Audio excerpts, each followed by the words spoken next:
COE teams മൂന്നാമത് സംരംഭക കൺവെൻഷനോടനുബന്ധിച്ച് സംഘടനയിലെ ഷെയർ ഹോൾഡർമാരുടെ മക്കളിൽ ഉന്നത വിജയം കൈവരിച്ച വിദ്യാർത്ഥികളെയും സെയിൽസ് വിഭാഗത്തിൽ മികച്ച പ്രകടനം കാഴ്ചവെച്ച സബ് ഡിസ്ട്രിബ്യൂഷൻ ഭാരവാഹികളെയും അനുമോദിച്ചു. SSLC, +2 ബിരുദ പരീക്ഷകളിൽ വിജയം കൈവരിച്ച 25 വിദ്യാർത്ഥികൾക്കാണ് ഉപഹാര സമർപ്പണം നടത്തിയത്.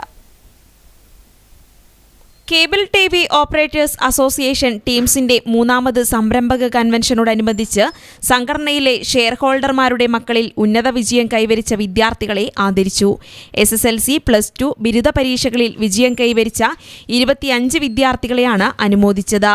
COA state president Praveen Mohan, COA state general secretary PB Suresh Kumar, COA സംസ്ഥാന treasurer Binu Sivadas, KCCL chairman K Govindan, COA സംസ്ഥാന വൈസ് പ്രസിഡന്റ് M മൻസൂർ എന്നിവർ ഉപഹാര സമർപ്പണം നടത്തി. കൂടാതെ കൺവെൻഷനോടനുബന്ധിച്ച് ടീംസ് കമ്പനിക്ക് കീഴിൽ ഏറ്റവും കൂടുതൽ ബിസിനസ് നടത്തിയ സബ് ഡിസ്ട്രിബ്യൂഷൻ ഭാരവാഹികളെ അനുമോദിച്ചു. അരീക്കോട് സബ് ഡിസ്ട്രിബ്യൂഷനാണ് 1ാം സ്ഥാനം കരസ്ഥമാക്കിയത്. സെയിൽസിൽ 2ാം സ്ഥാനത്ത് താമരശ്ശേരി ഡിസ്ട്രിബ്യൂഷനും സെയിൽസ് മേഖലയിൽ 3ാം സ്ഥാനം മുക്കം മേഖലയും കൈവരിച്ചു.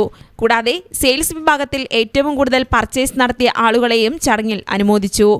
News bureau, Balussery.